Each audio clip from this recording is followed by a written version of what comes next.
Hello and welcome to day 7. Croeso I dydd saith. I am so excited today to be talking to two women who've been quite influential in my own reading in translated fiction. So first of all is Helen Vassallo, who has been running the blog Translating Women for 2 years. I believe that she started off the back of her academic work at the University of Exeter, where she, in a very similar way as has been very explored before, the curriculums still suffer from women and from people of colour and are just underrepresented in general. You can go through a whole curriculum, and she happens to teach French and never come across a book written by a woman or a person of colour. So she's doing her bit to combat it. And I came across her blog actually just when I was looking for books that were in translation and written by women, and she was so kind as to take some time out of her very busy day, because she has kids and homeschooling and a full-time academic career and a full-time blog job as well. But we had a really nice chat, and in particular we talked about a few books that she have been her favourites from over the years. Which very nicely, because one of them happens to be a Charco book, leads into the second woman we're going to be talking to today, which is Carolina from Charco Press. Carolina founded Charco Press.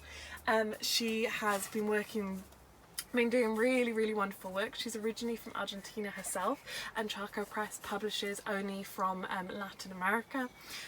She is it's one of those things where I first found a Charco book, and when you find one, you can't stop seeing them everywhere because their covers are so distinctive. These are very poor renditions because really it is all about the colour, and even this colour isn't quite right. It's a real colour palette, and as you will see in the talk, but out of these three, all of their books so far I've really loved. She has quite an eye.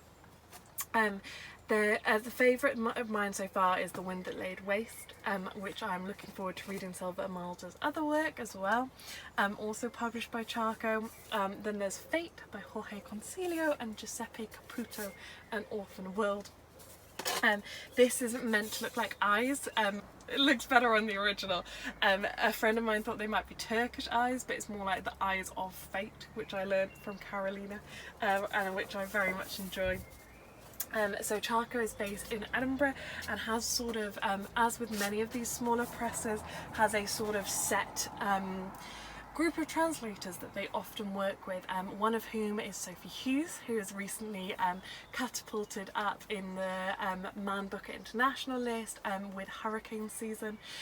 So she's which is a Fitzcarraldo edition, but also in the Man Booker International shortlist at the moment is The Adventures of China Iron, and the two books I happen to be reading right now are both Charco books, one of which is The Adventures of China Iron and the other is Holiday Heart. These are both very inspirational women and really doing big things in the world of raising the voices of women in translation. So I hope you enjoyed today's programming. Welcome everybody, welcome back to another evening at Gŵyl Festival. I hope you are all doing well. Tonight with me I have Dr. Helen Vassallo, who is a senior lecturer at Exeter, University of Exeter. Thank you so much for joining us tonight. Thank you. Thank you very much for having me. Oh, not at all, not at all. You ran the, in particular, Helen runs the Translating Women in Fiction blog, which is a wonderful blog full of lots of recommendations for women in translation. So I was wondering, how did you come to start this blog? Well, I started the blog because I just begun a new research project on contemporary books by women in translation. And that was born out of my desire to bridge the gap between the things that I was reading for work and the things that I read for pleasure. So to stop looking at the literature of one country or region and instead look at the publishing industry, the context of how books make it into translation. And I suppose in a way that was quite ambitious, but it's grown even beyond that in the years that I've been doing it. So it's very much shaped by and the passion that I have for the subject and growing because of that, and because of the increasingly large network of people that I've connected with. So once the project itself started to take shape, I decided to create a blog so that I could put some of my thoughts out there in the public domain rather than just a purely academic one. So I started off writing about books that I enjoyed, and at that point I wasn't even really sure if it would last more than a couple of months or if anyone would read what I was writing, and I was kind of half expecting to have to quietly close it down after a few months, but actually it's grown and evolved in ways that continue to blow me away. I've been writing there most weeks now for the last 2 years, so posting a mixture of reviews, opinion posts, some interviews, and I just branched out. Anyone who reads it regularly will see that last week I branched out into mixed media with some video reviews, and I definitely didn't foresee that at the beginning. It's something that was prompted by the lockdown and the current circumstances. So that's kind of both where it began and how it's got to where it is now. That's so interesting. How do you find your books to talk about and recommend? How do you pick them? Well, it's changed again over the years that I've been doing it. It all started with one book that was given to me as a gift, which I have here. So that was The Vegetarian by Han Kang, translated by Deborah Smith, and this was published by Portobello Books, an imprint of Granta. And reading this book was what tripped a switch in me and made me develop what's now the Translating Women Project. I was fascinated not just by the book and its issues of female agency and the female body, but also by Deborah Smith's own trajectory, her decision to learn Korean, her dedication to promoting literature from Asia, amplified, of course, by the publishing house that she set up, Tilted Axis Press, and also her uncompromising approach to the intersectional nature of feminism. So I find her an inspiration not only for her creative talent, but also for her activism. So much of the foundation of Translating Women, I still feel, is indebted to her and to this book.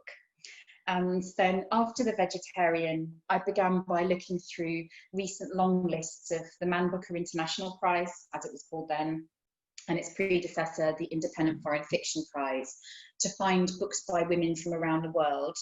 Then that helped me not just start a reading list, but also identify independent publishers who were working to promote women in translation.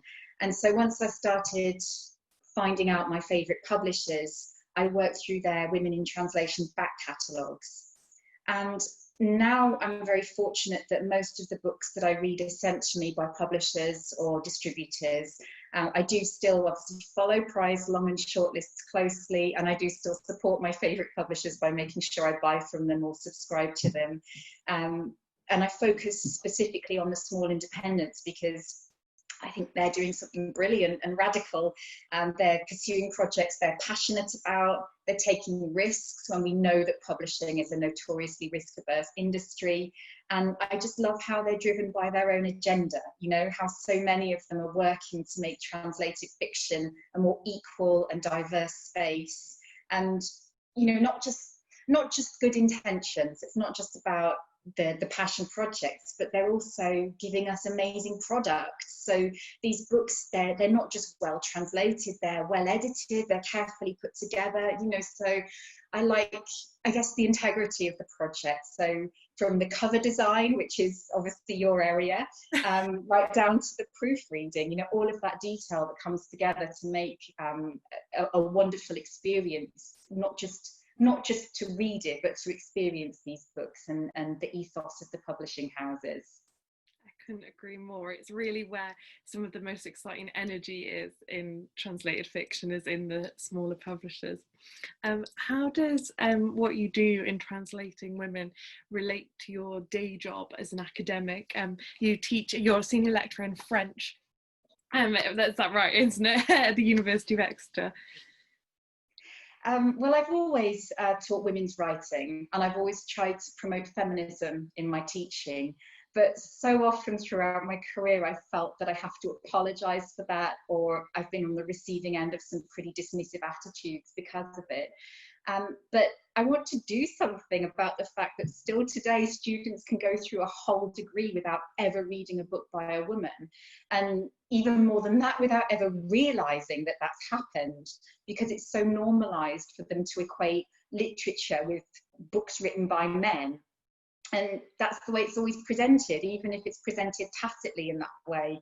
And so the more we see the same thing around us, the more normal it becomes, you know. So then the less we question it, the more entrenched our attitudes and our approaches become. So I think we have to ensure that women are represented on our curriculum, and not just white middle class women, because, you know, I believe that if our feminism isn't intersectional, then it's not really feminism. So we're seeing right now the danger of white being equated with normal in really painful ways for the world. So, you know, it sounds like a lot to try and change, but if I don't do the little bit that I can, then I don't think I can call myself a feminist.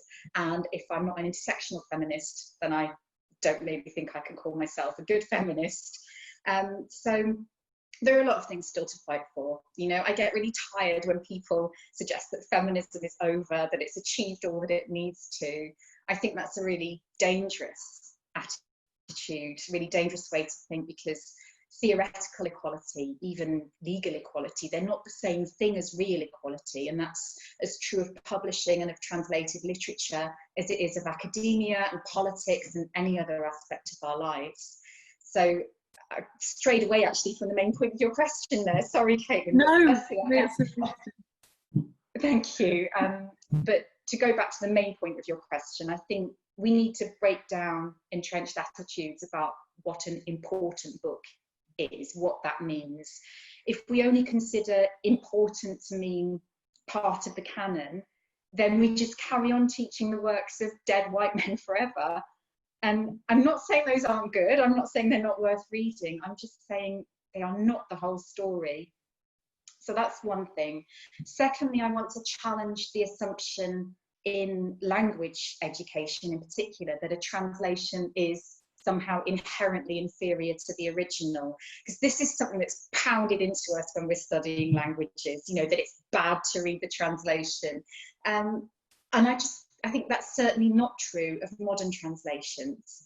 So rather, I tell my students that reading a good translation can actually help them to better understand a book, because it's the same book rewritten by someone who's probably going to be the closest reader that that book will ever have. So reading a translation can actually, I think, be a way of better understanding a book. So, you know, I also believe that reading literature from around the world helps all of us to have a more open and inclusive attitude. So although I love Francophone literature and I will continue to teach it, I also want to show the importance of reading outside languages that we can master, because if we limit ourselves to reading in only one or two languages, then our worldview, I think, will remain pretty restricted. And so reading around the world is a way of helping us to resist these attitudes and rhetorics of nationalism and isolationism, that are just, you know, so prevalent right now and so damaging to our world.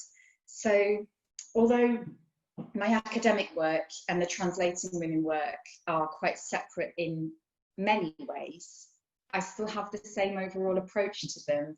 So, you know, the way I encourage my students to learn is the same way that I approach my own lifelong learning, because I think that's what this is. Not just the Translating Women project, but anything we read, anything we do in our life, it's part of our learning experience. And so, yeah, the way that I do that, I want to try and communicate to my students and encourage them to do as well. Absolutely. I really love the way you talk about how the translator is the closest reader a book will ever have, because that's so, just the interviews that I've done this week, that has come up again and again and again, and that's just a beautiful way of phrasing what I think they've all been trying to say, is that, like, obviously we are rewriting it, but also we're spending a lot of time on every word and thinking about every theme. So there's so much value and work in there. Thank you. So I made you pick only 3 books out of all the many, many books that have been on women in translating women. So I was wondering, which 3 did you pick, and why did you pick these 3?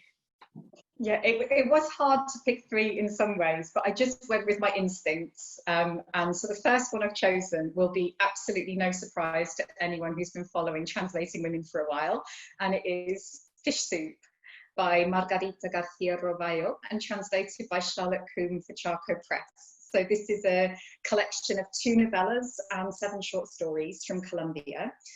They're filled with strong women who want to take control of their lives and their bodies, but they just can't escape their lack of agency. They're apathetic, they're disenfranchised, and they are just so perfectly observed. I read this book nearly 2 years ago. I've now read it 3 times. I've even read some of it in Spanish as well. And I just will keep reading it through my life. It's just so brilliant. And the translation by Charlotte Coombe is superb. So I'm very excited. In fact, it was wonderful timing. Literally 10 minutes ago, through the door came Holiday Heart. So, you've got yours too. Brilliant.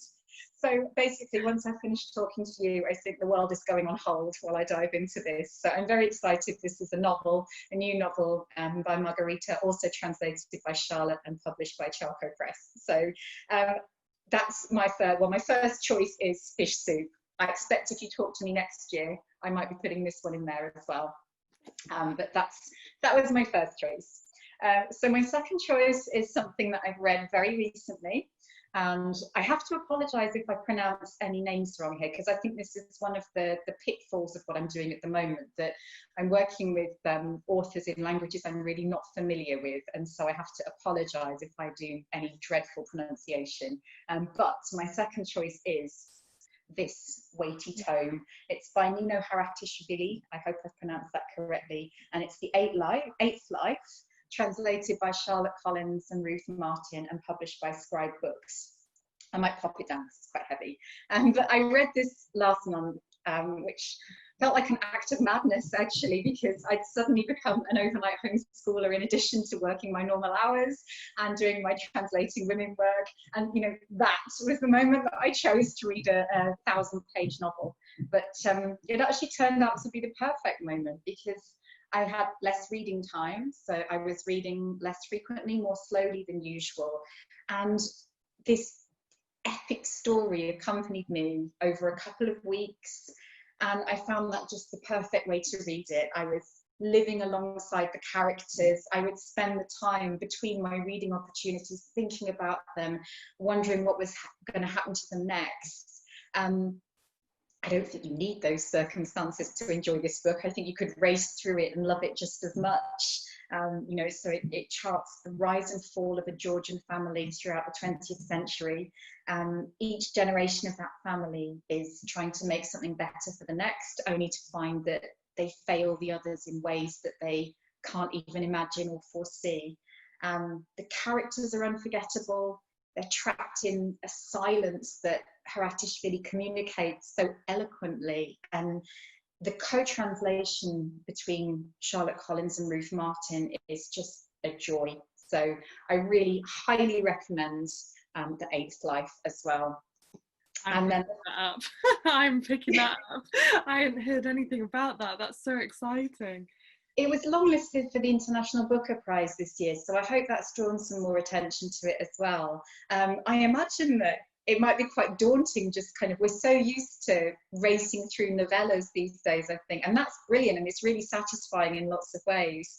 But this, it was really, you know, something else to just dive into this world for a couple of weeks, and I felt I learned a lot as well about things that I had just assumed that I knew because they were big historical events, but they're really given a different perspective. So it's translated from German, but it's written by a Georgian author, and it's about Georgia through the 20th century, and it's, you know, it really is a tremendous book. I highly recommend it. And you know, also my other challenge was I'm completely obsessive about not breaking the spine of my books. So I just, like to say it's still absolutely pristine. And that was quite an achievement, really, given how heavy it is. But anyway, shall I talk to you about my final choice? Please do. Please So do. the final one I've chosen is Hurricane Season by Fernanda Melchor, and this is translated by Sophie Hughes. It was published by Fitzcarraldo Editions earlier this year. It's currently on the International Booker Prize shortlist, and I can't say enough good things about it. It is truly amazing. So the book itself, the narrative is set in a village in Mexico where a murder has taken place. And in each chapter, we get the perspective of a different character in this unbroken torrent of narrative rage. The rage against femicide and machismo, but also against a world that creates monsters through its own indifference. So although it's very much located in a particular time and place, the messages in it are universal, and I think it's a real wake-up call to us as well. And Sophie Hughes, she's translated it with such agility, such energy. There were times I was reading it and my jaw just fell open. I think Sophie's a really special translator. She manages to craft these pieces that are intense, they're challenging emotionally and linguistically, and she just creates this piece of work that looks absolutely effortless, or that feels effortless while you're reading it, and I think that's a massive talent. So I read this in January, and I knew right then that it would be one of my books of the year. So you can hold me to that by the end of the year when I do my 2020 roundup. But I kind of felt sorry for all the books that I read next, because this is really hard to live up to. So as I said, I can't say enough good things about it, and I recommend it unreservedly. So those are my three. That is so exciting, because Hurricane Season is on my to be read pile. It's Okay. 2 or 3, and so oh my gosh, I can't wait to read it. Yeah, bump it up to the top, you won't regret it. So thank you so much. That was a fantastic interview, and really thank you for taking the time out of your day. I know you have a very busy day at the moment. I really appreciate it. Oh, thank you so much, Caitlin. It was really nice of you, really great to invite me to do this. So thank you very much for having me and inviting me to be part of this project, which is, just sounds so fascinating. I can't wait to catch up with it all.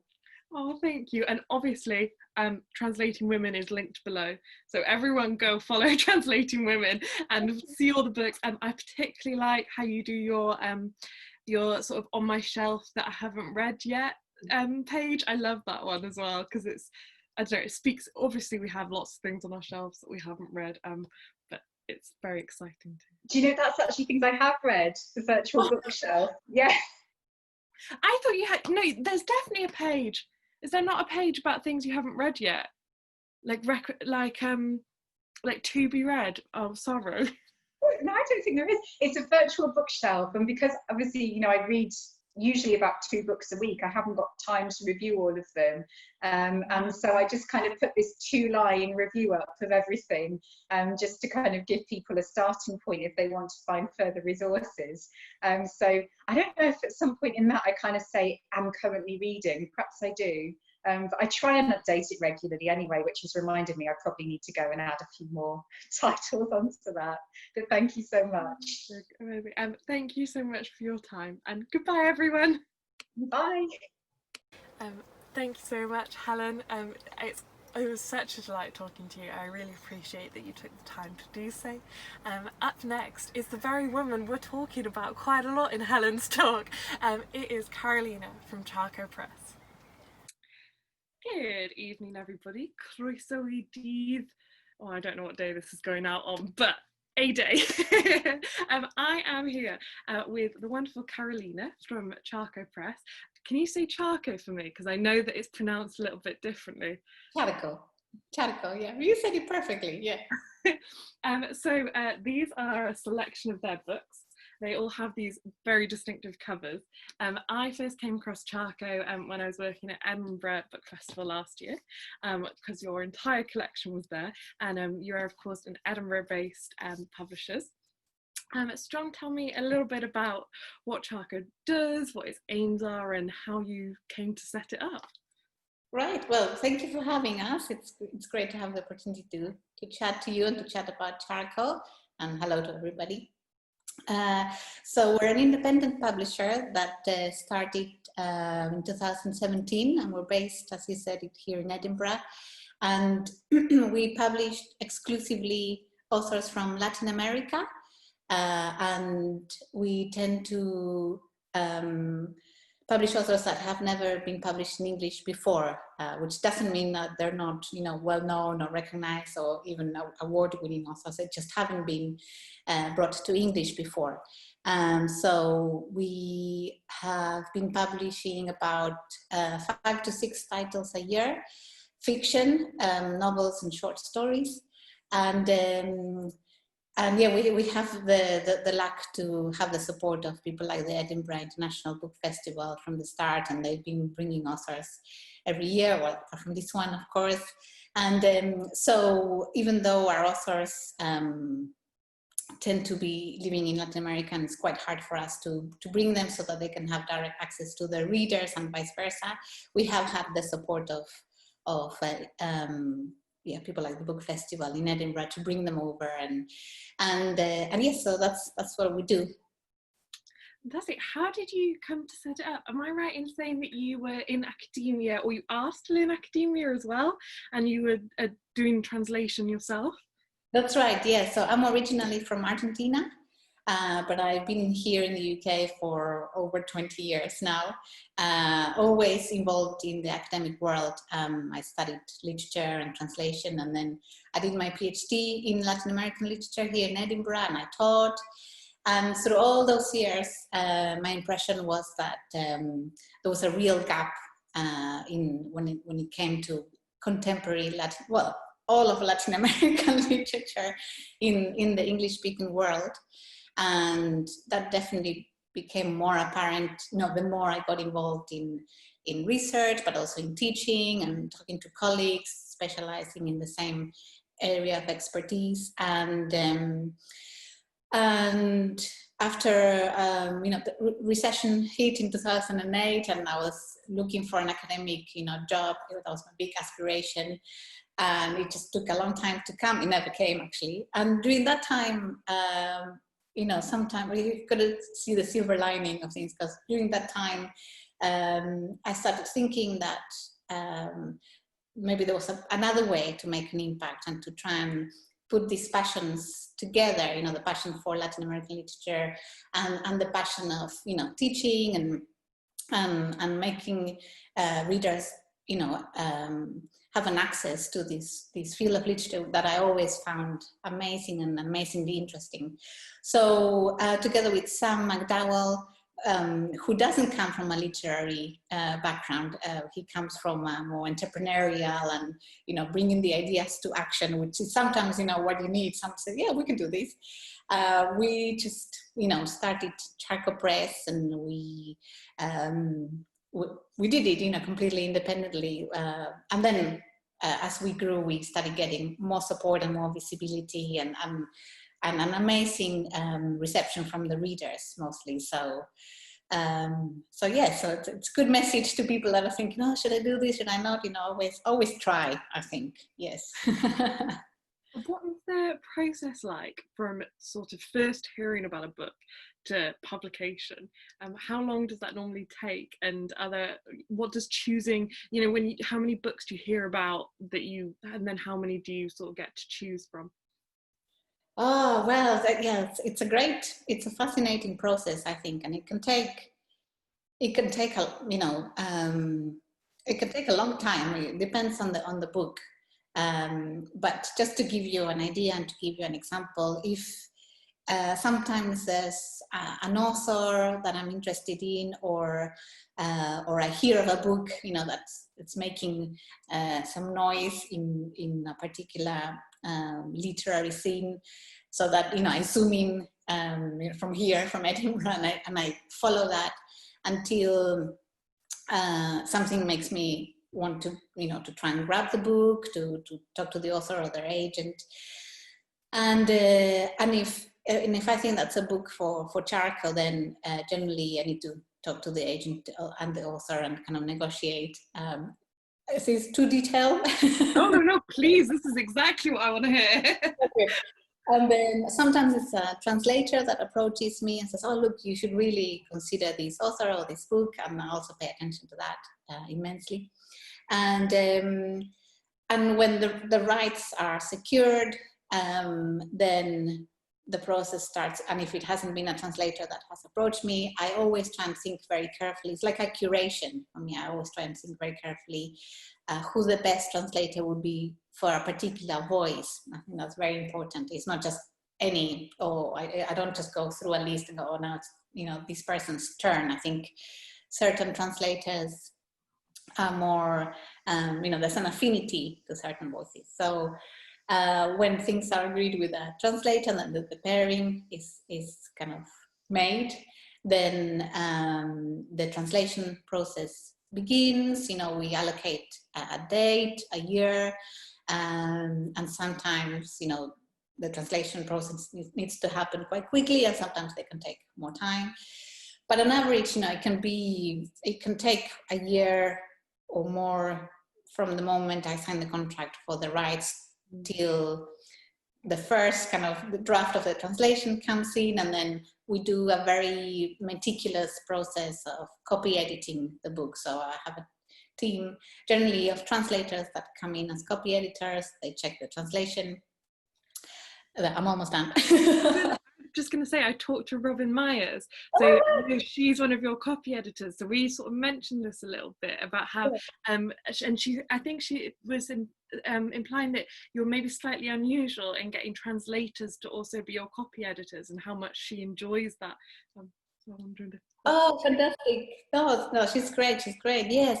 Well, because of my, I guess, particular position of being from Argentina but living in the UK and knowing the original text in Spanish or Portuguese, and then understanding the translation, I think it's very important, once the translation is ready and it reads beautifully in English, to then someone go back to the original and say, well, did you get this sarcasm here? Did you get this reference? Because the whole point of a novel can get, or a story can get lost if a sentence is portrayed in a serious way or not in an ironic way, So those tiny details, or details that might seem tiny, can, I think, bear a lot of meaning. So yes, all of our copy editors do have the tremendous task of checking the translation against the original. And then once that's ready, we have the magic of our designer, who is Pablo Font, who's an Argentinian designer, who is very involved in the music world out there. So that's one of the first things I saw by him were actually posters or concerts or, thank you. No wonder they're so cool. That makes a lot of sense. I shall pass that on. Yes, he's got this very psychedelic, in my view, the psychedelia there. And so he gets a few months to try and mull over, what the book is about, what the author wants in the cover, if they have, something strong they want to see there.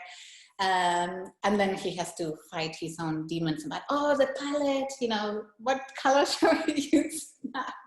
And then... Does it get harder? Because, do you know what I mean? Is he running out of colours? That's what he says, but, I ignore him because he's the artist. I'm sure he can come up with more colours.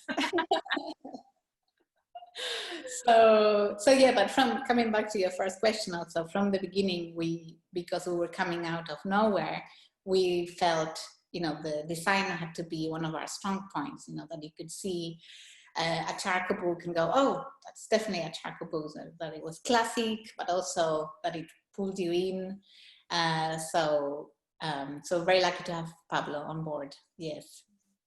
Fantastic. And then just to wrap that up, how does the printing go? So once it's designed, it gets sent to where are your printers based? Cornwall. Okay. Our printers are in Cornwall, TJI, and they're fantastic. They never let us down. touch wood. So once we've worked on the cover and the blurb and the design, the kind of the interior design is the interior design, you know, inside, so good to go. We send it to the printers, and then we get files to be approved, and from then on it can take 3 to 4 weeks till we see the final book. So that adds almost another month till we see and smell the book. Yes. Have you ever had any times where you've gotten like your first proof through and you've realised there was a big something that needed to be changed? Oh, every time, so I've now blended them all. I can't remember right now. I was going to tell you that the first books that we printed, Die My Love and Slam Virgin, and this is not an exaggeration for impact. Both authors had been invited to the Edinburgh International Book Festival, and we were on the taxi to go to their events, and the van from the printers arrived. Until that point, we had no books for them to talk about in their in their event. So I'm glad I didn't die at that moment, but that was very nerve-wracking because we were supposed to have had the books, weeks before, and there was a delay, and so that was my very kind of first-hand feeling of cutting it fine. So we took the books with us in the taxi. I thought it wouldn't happen, but no big mistakes. No, we've had some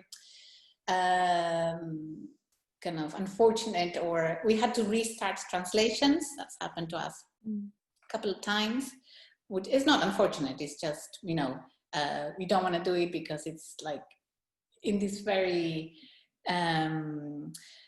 it's not a delicate process, but it's a process where everything slots in, and then suddenly if you go back to square one, it all goes back in time quite a lot. So, but I always think that's better rather than to publish a book and then you think, oh, not sure if that's faithful to the original voice. Well, never mind. So I couldn't sleep if I did that. So yeah, we've had that.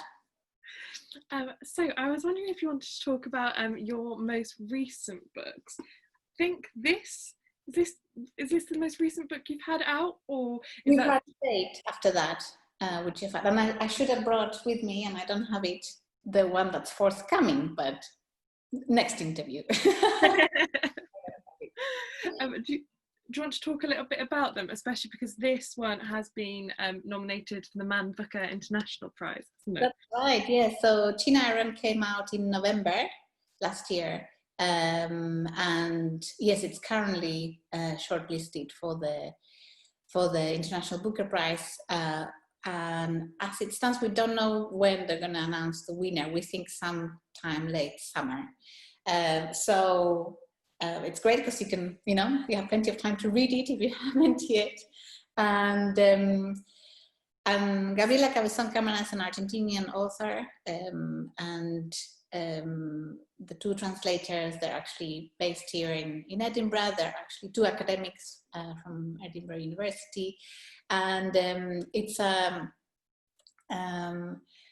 well, I think recently I was asked, which book I would recommend to surf through this crisis, and I thought of that one because I think it's I'll tell you about the plot now, but it's a book that helps you maybe change your perspective and appreciate the beauty just of the simple things around you, be it the landscape or your own passions or your own desires. You suddenly have a communion with that in a different way, and it's a book that will make you laugh a lot as well because it's quite mad in certain angles of it, but it's also a deeply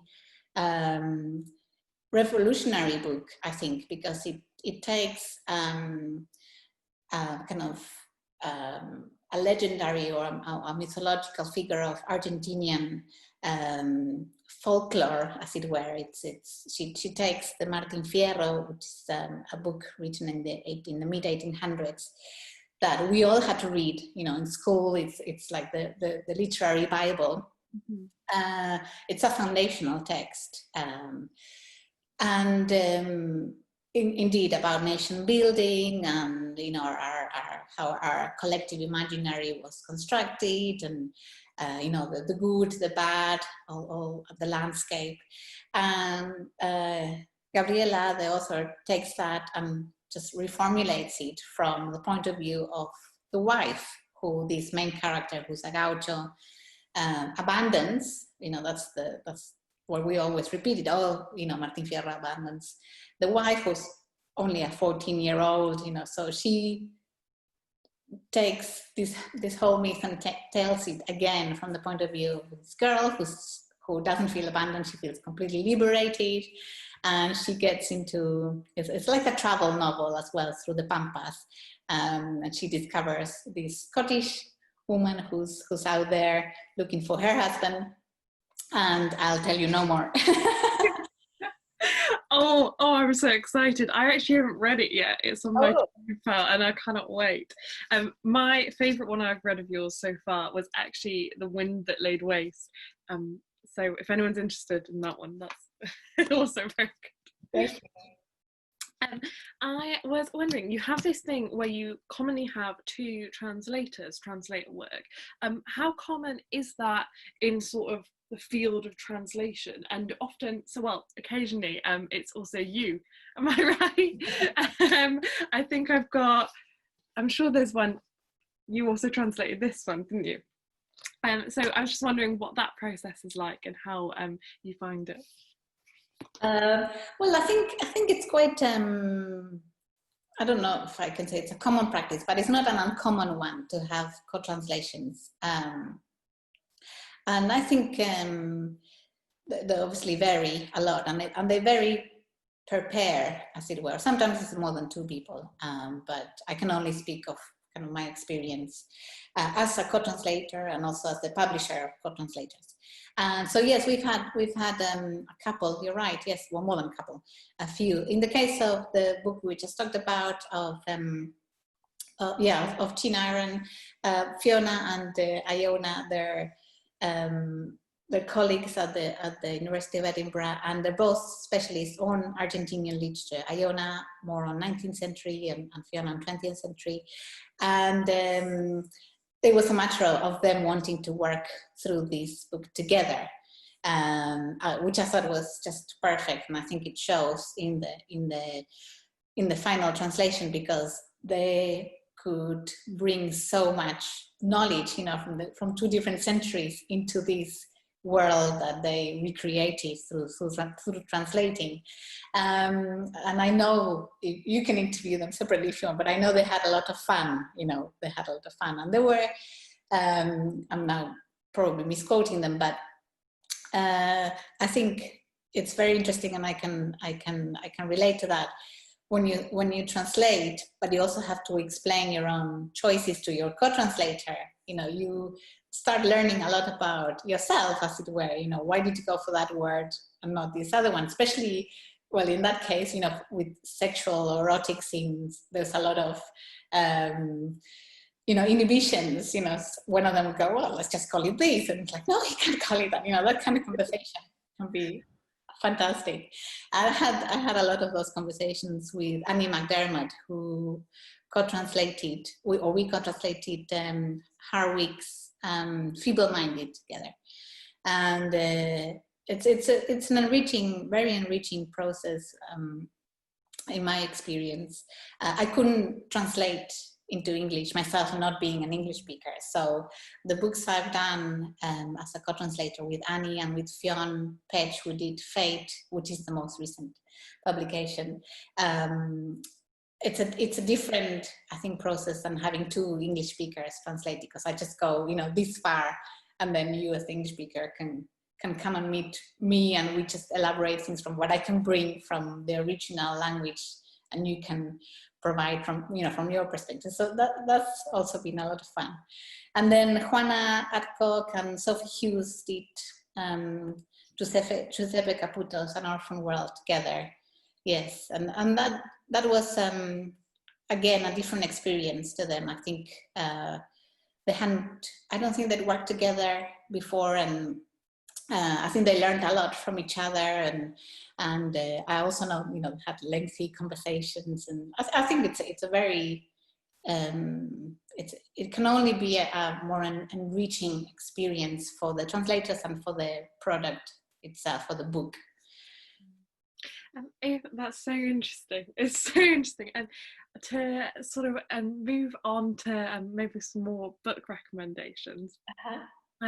Are there any books that if someone was looking particularly Argentinian literature or more Latin American literature as a whole, are there any in English translation, maybe other than your sort of Allende's and Garcia Marquez's, that would be a good place to start? Obviously, anything by Charco.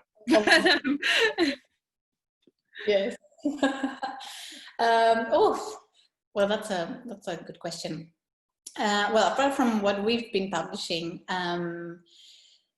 well, recently there's been like a wave of excellent translations of excellent books. Certainly, one of the other shortlisted books for the Booker International Hurricane season by Fernanda Melchor from Mexico, translated by Sophie Hughes. That's a great book, a great. I don't know if it's a great place to start, but it's certainly a great book to read. There's many. Mariana Enriquez, translated by Megan McDowell. She's a fabulous storyteller. Her short stories and her novels are fantastic. Let me think. Well, there's been some classic ones. Well, not so classic, but Bolaño would be a very interesting author to go to. Or if I go down the classic line, I'll get lost. But Borges, certainly, I would always recommend, if no one's read Borges before. There's some fantastic classic translations published by Penguin. And I've got an Everyman Classics edition, I think, as well. Oh, thank you. There you go. Yes, it's very fancy. Very fancy, great. He's super. Just to go. He only wrote short stories and poems, but if you just need a short pause and you don't want to dive into a novel, just to read one of his stories, I guarantee he'll leave you thinking for days. Just go, oh, what did he mean? And they're completely kind of universal. They always say Borges could have written in any language, his mind was elsewhere. I always feel like they're like reading a philosophy paper. Absolutely, yeah. No, it's a relief he didn't write a novel, because yes, too much. And so Samantha Schweblin is someone I recommend as well. Her books, also translated by Megan McDowell, published by One World. There's a lot, fortunately, at the moment. Yes. So what are you working on next? What is your forthcoming book? I know we don't have a picture to show, but well, I didn't think of bringing anyway. So our forthcoming title is very exciting. Is a novel called Holiday Heart by. Oh my gosh! What am I doing? I've got it here. Yes. See, you're more prepared than me. I forgot it only arrived like 2 days ago. Fantastic. There you go. Thank you. So Holiday Heart is coming out end of the month, 25th of June, or I think so. And it's the same author as Fish Soup. People may know that book. We published that 2 years ago. And this is Margarita García Robacho's most recent novel in Spanish. And it's been translated by Charlotte Coombe, who also translated Fish Soup. And she also translated The President's Room for us, which is a wonderful gem of a book. And yes, I'm really looking forward to seeing what readers think, because it's Margarita has a very particular sense of humor, which I think if you get, it's just extremely enjoyable. She's very sharp, she's very dry, and she presents us with characters that we're almost definitely not going to like as people, but who are going to challenge us in every possible way. So it's quite interesting reading experience like that. It's not a novel that, you know, it's going to make you feel all lighthearted and in that way, but it's a novel that will make you think and make you think about these people as characters and how much you may see yourself in them. But yeah, I hope people like it. It's a great novel. And after that we have a musical offering by Luisa Gasti, who's the author of Fireflies. Very different book altogether from Holiday Heart, and a bit of a continuation of Fireflies, for those who read Fireflies, and that kind of, it's a more, how should one call it? It's like a fun take on erudism, if you can say that, you know, like building up stories that you don't know if they're fiction or not. So I'm looking forward to that. And after that, we have Dead Girls by Selva Almada, who wrote The Wind That Lays Waste. Yes, very exciting. That's going to be a big release. And 2 more this year. Andrea Heftanovich, she's from Chile, and we've got one of her novels coming out in English called Theater of War. And Daniel Saldaña Paris, who's a Mexican writer. We've got his, well, I think it's his second novel, but it's the first one that we're publishing, called Ramifications. So a lot of books still to come out this year. It's very exciting. Yes. Can't wait. I can't wait to read them. I noticed that, like, often you are publishing an author's multiple works by the same author. Is that something you try, like, intentionally do? You want to publish a whole author's catalogue? Yes, well, thank you for mentioning that. Yes, in general, well, I mean, there's a notion to be published, yes, a notion of authors, but it's also, I think, an interesting project, or at least that's how I see it so far, when you bring an author to you know, English, which in turn opens so many other doors still, you know, into other languages. We always say that in Charco we not just believe in a book, but we believe in the whole kind of project of an author. So if there is response from the readers, I think it's only fair, as it were, to offer the reader the possibility of you know, of entering an author's universe, not just one book, because, you know, it may be just one book, but it's good to have the offer, I think, the possibility to access, yeah, just different stages of the artistic production of an author. So we do try and bring into English, at least, I don't know, the whole of the catalogue. I hope we live long enough to do that. but certainly, you know, the most recent work, so that the readers can enjoy and you know, look forward to, oh, what came after that. But at the same time also continue to bring new voices. And that is a beautiful note to end it on, I think. What a wonderful, like, take on sort of the philosophy and the importance of small publishers. Thank you so much, Carolina. It's been an absolute joy. Oh, well, likewise. Yeah, thank you for having me, and congratulations on your initiative. I think it's fantastic. So keep it up, and I wish you all the best. Yes. Thank you so much. Bye, everyone. Thank you so much, everyone, for joining me today. I really appreciate it. It's Sunday, there's only 2 days left. Only 2 days! Tomorrow we have my mum and we have Georgia Winston talking about Welsh women's writing. It's going to be a little bit of a Welsh Women Day. And then on Tuesday, to play us out is Shinran, and a sort of like last hurrah of the festival. Thank you so much for watching today. I hope you enjoyed the talks, and I actually hope that you go and check out Charco Press in particular.